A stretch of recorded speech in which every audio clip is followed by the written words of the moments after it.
chance to extend us to the third and final set. Yeah, you know, it's the same thing that you talked about with Team Liquid early on, with rosters that are this stacked, you know, and Sergio Ramos being the world champion, and SK just in general with the stacked roster just like Liquid. You want to win in 2v2 and 1v1. You don't want to have to go to King of the Hill. You don't want to have to go through Morten and Sam and Javi, or swap one of them out for Sergio Ramos. It's just not the position you want to be in. Well, it's interesting also to look at, we'll talk about the King of the Hill if Javi takes us there, but talking about 1v1, a lot of people were criticizing Javi, especially during No Tilt, with some underwhelming performances. But No Tilt, remember, was a King of the Hill, and then if you get their 1v1 format, Javi can play King of the Hill. There's no question. He has more sweeps than anybody in that third set.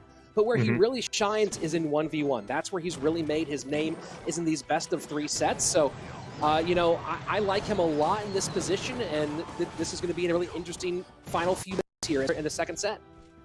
Yeah, so here we go. You can see Hog EQ. It's a mirror matchup coming out from both these guys, which I always talk about mirror matchups being my least favorite to play, but some of my absolute favorite to watch. And the reason why is because there's no matchup advantage or disadvantage. It's just straight up mental games and being outplayed by your opponent.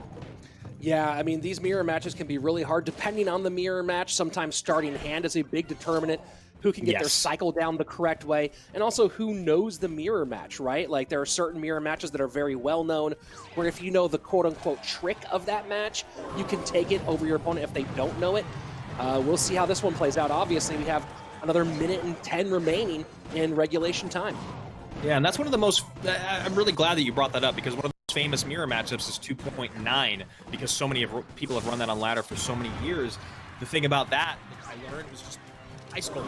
It's all about your ice golem and having that be in cycle. So what is the key to victory in this matchup?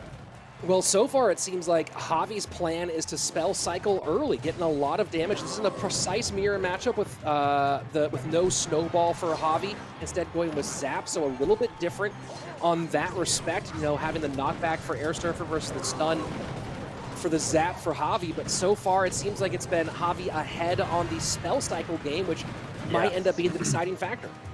And again, with the spell of Earthquake still slowing the attack speed of the units inside of it, Javi is getting the most out of every single one of those Earthquakes. You saw right there, the Musketeers battling things out. With that Earthquake coming in, Javi comes out. So you see now it's Airsurfer starting to catch up and realize that this might be a game all about that spell cycle, to making sure he gets that damage on the tower. Notice in this case, way more concerned about tower damage than he is about the damage on the bomb tower, and that's probably the right call. Now down by just a couple hundred HP, big push coming the opposite direction. Yeah, and you saw the snowball coming in, trying to just get a little bit of chip on the Musketeer, and of course a little on the Princess Tower. 594 to 838. If they continue at this rate, Javi ends up taking the set. What will Airsurfer do to readjust? Yeah, I'm not sure if there is a really great readjustment he can do here, although a nice bit of spell value between the EQ and the log on the left-hand side. Now it's going to be Javi's turn to fire back, and that snowball having to go at the bridge rather than on tower might be a big effect. Here we go. Final 90 seconds of sudden death overtime. Hog getting blocked, does not get a shot, 334, and now can he get a return? Second bomb tower down, and it's looking like it's going to be Javi sending us to the King of the Hill set. Yeah, that's the other thing about this.